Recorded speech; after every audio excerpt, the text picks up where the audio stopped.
சேர்ந்தவரு ஆக சிறந்த களப்போராளி.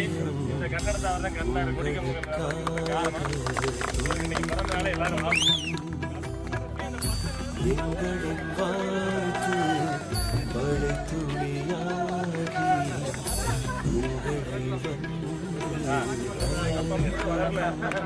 அப்பா கிடையாது, அம்மா கூட வாழ்த்துக்கள்.